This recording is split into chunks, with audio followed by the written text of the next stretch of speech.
ഇന്നത്തെ കാലത്ത് കൂടോത്രം അങ്ങനെ അതിനെപ്പറ്റി ബന്ധപ്പെട്ട കാര്യങ്ങളൊക്കെ ശരിക്കും ഉണ്ടാവുന്നത് ശരിക്കും റിയൽ ആയിട്ടുള്ള കാര്യമാണോ? കൂടോത്രം ഉണ്ടോ ഇല്ലയോ എന്നുള്ളതാണ് ക്വസ്റ്റ്യൻ. കൂടോത്രം എന്ന് പറഞ്ഞ വാക്ക് തന്നെ ശരിയല്ല. ഗൂഢസൂത്രം എന്നാണ്, സീക്രട്ട് ടെക്നിക്ക് എന്നാണ് അതിൻ്റെ അർത്ഥം. ഗൂഢസൂത്രങ്ങൾ ഉണ്ടോ ഇല്ലയോ, സീക്രട്ട് ആയിട്ടുള്ള ടെക്നിക്ക് ഉണ്ടോ ഇല്ലയോ, രഹസ്യങ്ങൾ എന്നാണ് ഉദ്ദേശിക്കുന്നത്. നന്മയുണ്ടോ തിന്മയുണ്ട്, പോസിറ്റീവ് ഉണ്ടോ നെഗറ്റീവ് ഉണ്ട്. പിന്നെ ഈ കൂടോത്രം ഇന്നത്തെ കാലത്ത് ആർക്കും വിശ്വാസമില്ലെങ്കിലും എന്തുകൊണ്ടാണ് ഇത്രയധികം ആളുകൾ കൂടോത്രത്തിൻ്റെ പുറകെ നടക്കുന്നത്? അതിൻ്റെ അർത്ഥം പല ആളുകളും അത് രഹസ്യമായി വിശ്വസിക്കും. പരസ്യമായി പറയാനുള്ള ചമ്മലുള്ളതുകൊണ്ടാണല്ലോ രഹസ്യമായി അത് വിശ്വസിക്കുന്നത്.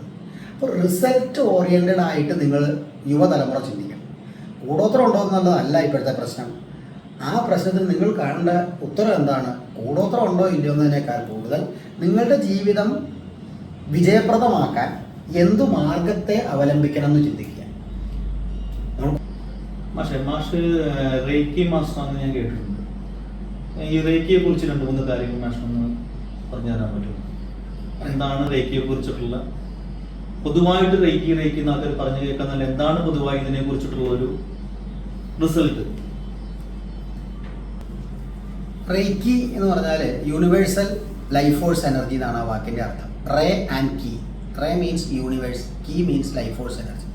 യൂണിവേഴ്സൽ ലൈഫ് ഫോഴ്സ് എനർജി പ്രാണ, ചിതി, ചിത്ത്, സംവിത്ത്, പ്രജ്ഞ, പ്രജ്ഞാനം, ബ്രഹ്മം, സത്ത്, ചിത്ത്, ആനന്ദം, ഇങ്ങനെ വിവിധ പേരുകളിൽ പറയാൻ ശ്രമിച്ചുകൊണ്ടിരിക്കുന്നതാണ് റേക്കി.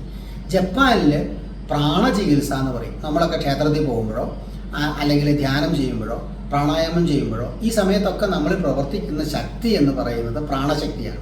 പ്രാണശക്തിക്ക് ജപ്പാൻ ഭാഷയിൽ പറയുന്നതാണ് റേക്കി.